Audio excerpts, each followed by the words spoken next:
January 15th started like any other day at LAX. The terminal was bustling with early morning travelers, and our Boeing 787 was scheduled for a 6:45 a.m. departure to Chicago O'Hare. I arrived at 5:15 a.m. for our pre-flight briefing. My navy blue, uniform pressed and name tag, Michael, senior flight attendant, perfectly aligned. Captain David Harrison was a familiar face. I'd flown with him dozens of times over the past 5 years. He was known for his punctuality and meticulous attention to detail. But that morning, something felt off. During our pre-flight briefing, I noticed his hands trembling slightly as he shuffled through the flight documents. His usual sharp focus seemed scattered. When reviewing our emergency procedures, something we'd done countless times, he stumbled over words, had to restart sentences. Weather en route. Weather en route looks. He paused, squinting at the report. Sarah, our junior flight attendant, shot me a questioning look. The co-pilot, James Chen, quietly stepped in to complete the briefing. The boarding process began normally. I stood at the aircraft door, greeting passengers with practiced ease, but I couldn't shake the uneasiness from the briefing. 20 minutes into boarding, I heard raised voices from the cockpit. Through the galley curtain, I caught fragments of conversation. "David, are you sure you—" "I'm fine, James. Just let me handle the checklist." "But you've already done that part twice." I busied myself with helping an elderly passenger stow her bag, trying to maintain a calm exterior. In our industry, there's a delicate balance between vigilance and paranoia. False alarms could ground a flight unnecessarily, causing massive disruptions, but ignoring warning signs could be catastrophic. During the safety demonstration, I noticed Captain Harrison's pre-flight announcement was delayed, unusual for him. When it finally came, his voice sounded strained, almost mechanical. He repeated the flight time twice and forgot to mention our cruising altitude. Small details passengers wouldn't notice, but red flags to experienced crew members. The pushback from the gate was smooth, but as we taxied, I caught Sarah's eye. She was serving water in first class, and her expression mirrored my concern. Through the galley phone, I heard the tower's instructions being repeated multiple times. Another anomaly. Captain Harrison had always been known for his crisp, efficient radio communication. As we approached the runway, First Officer Chen's voice came over the intercom instead of the captain's, announcing our position in the takeoff queue. Through years of experience, I developed an instinct for when things weren't right. Standing in the aft galley, securing the last few items for takeoff, I made a mental note of every deviation from normal procedures I'd observed. Just before takeoff, I heard the cockpit door open and close twice in rapid succession. Protocol dictates minimal cockpit activity during this critical phase. My heart rate quickened slightly, but I maintained my professional demeanor as passengers looked to us for reassurance. We took off into the dawn sky, the Los Angeles cityscape shrinking below us. As the seatbelt sign remained illuminated well, past our initial climb, I exchanged glances with Mark, our other flight attendant. 12 years of flying had taught me that sometimes the biggest emergencies start with the smallest irregularities. Little did I know, these subtle signs were just the beginning of what would become the most challenging flight of my career. The signs were there, but what happened next would change everything about this flight. If this is your first time here, hit subscribe and turn on notifications. You won't want to miss what happens in the next part of this story. Trust me, after 12 years as a flight attendant, I've never experienced anything like what I'm about to share with you. 2 hours into our flight over the Midwest, the signs I'd noticed earlier evolved from concerning to alarming. At cruising altitude, the cabin normally settles into a predictable rhythm, but not today. I was in the forward galley preparing the beverage service when First Officer Chen emerged from the cockpit. His face was tense, but he maintained a professional demeanor as he approached me. "Mike, could you come to the flight deck for a moment?" His voice was low, controlled. Bring a coffee for the captain, black. Inside the cockpit, Captain Harrison was fixated on the weather radar display, though the sky ahead was clear. His uniform collar was damp with sweat, despite the cool air. When I set down the coffee, his hand jerked, almost knocking it over. "The storm," he muttered.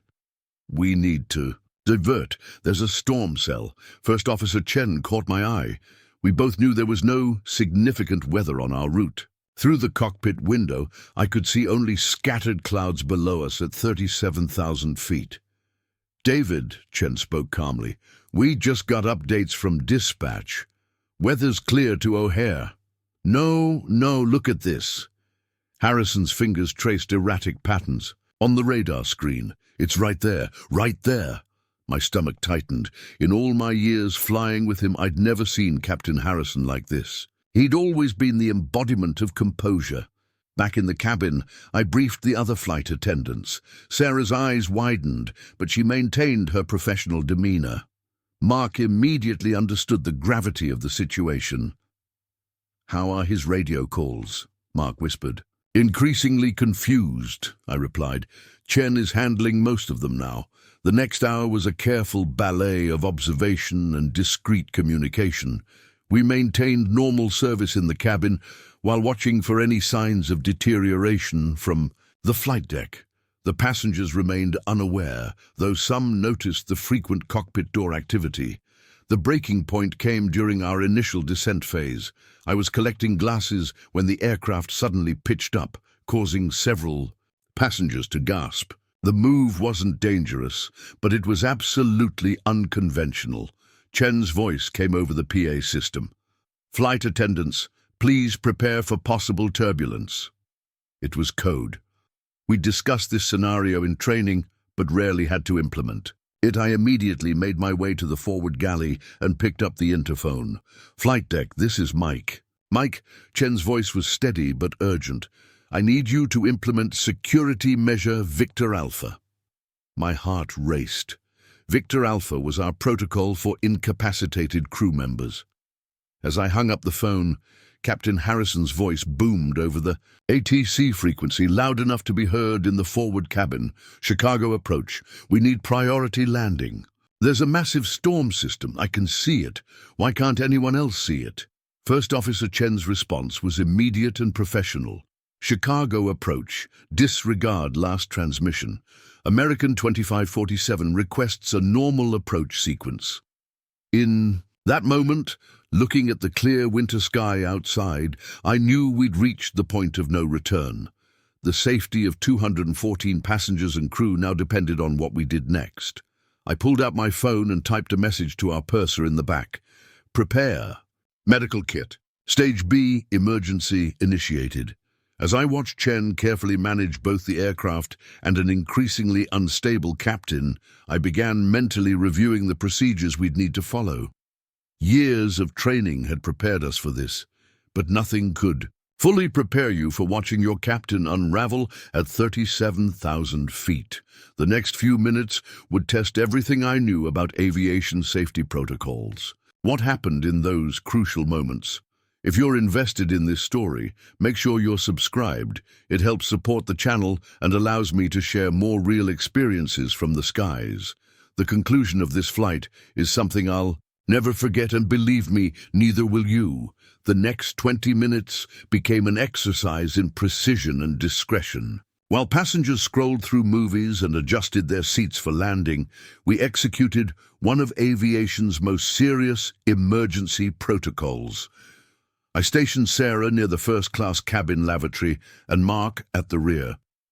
Standard positions, nothing. To alarm the passengers. Then I made the call that would change everything. "Chicago operations. This is American 2547 cabin crew. Security code Sierra Echo Charlie."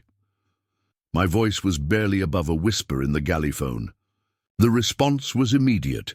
They understood we had a crew member incapacitation situation. Within minutes, First Officer Chen's voice came over the PA.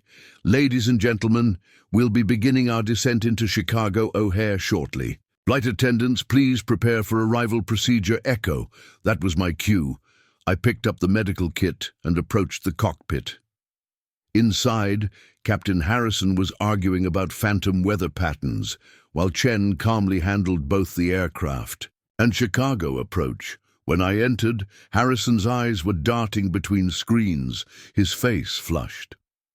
"David," I said softly, using his first name deliberately, "would you mind stepping out for a moment? We need your expertise with a situation in first class. It was a gambit we'd trained for, but hoped never to use." For a moment, Harrison stared at me, confused. Then, surprisingly, he nodded and stood up.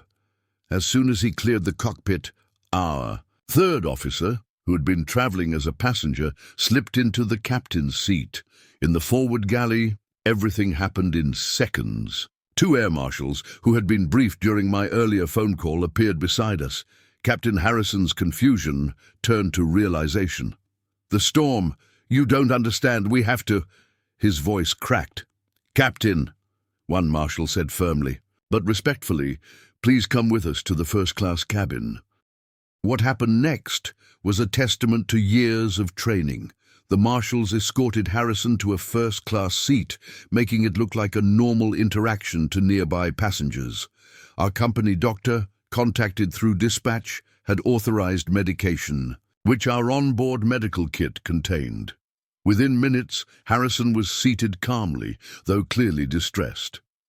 Meanwhile, in the cabin, passengers remained absorbed in their movies and magazines, unaware of the drama unfolding. Chen's voice came over the PA again, smooth and professional. "Flight attendants, prepare for landing." We landed on runway 27L at O'Hare under crystal-clear skies. As we taxied to the gate, most passengers were already gathering their belongings, probably thinking about their connections or waiting family members. They had no idea that their flight had just become a case study in emergency management. At the gate, two things happened simultaneously. Passengers began their normal deplaning process through the forward door, while medical personnel discreetly escorted Captain Harrison through the rear exit. He would receive the care he needed, away from public eyes and media attention. Later that evening, after the reports were filed and the interviews complete, I sat in the crew room reflecting on the day's events. Captain Harrison, I would later learn, had experienced a severe anxiety attack, complicated by an unexpected reaction to prescription medication. He would recover fully and eventually return to flying, though not before undergoing extensive evaluation and treatment.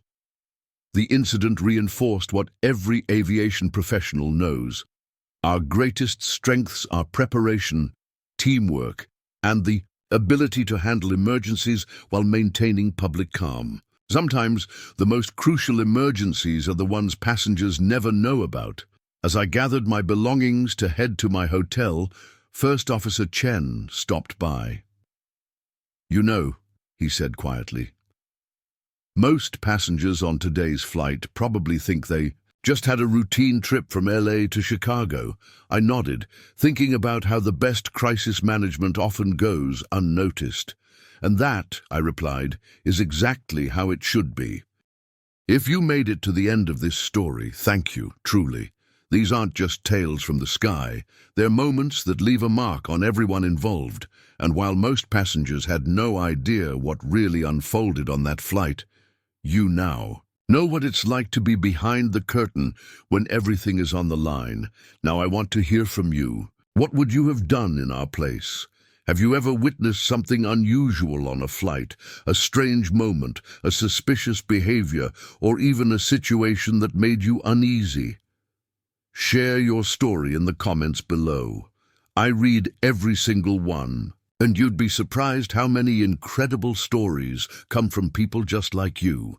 If this video kept you hooked, do me a favor. Hit that like button so more people can discover these real stories. And if you enjoy this kind of behind-the-scenes look at life in the skies, don't forget to subscribe and turn on notifications. That way you won't miss what's coming next. And trust me, there's a lot more where this came from. Thank you. you for flying with me today. Whether it's your first time here or you've been part of this journey for a while, I appreciate you more than you know. Until the next flight, stay curious, stay safe, and keep your seatbelt fastened. You never know when the unexpected might unfold.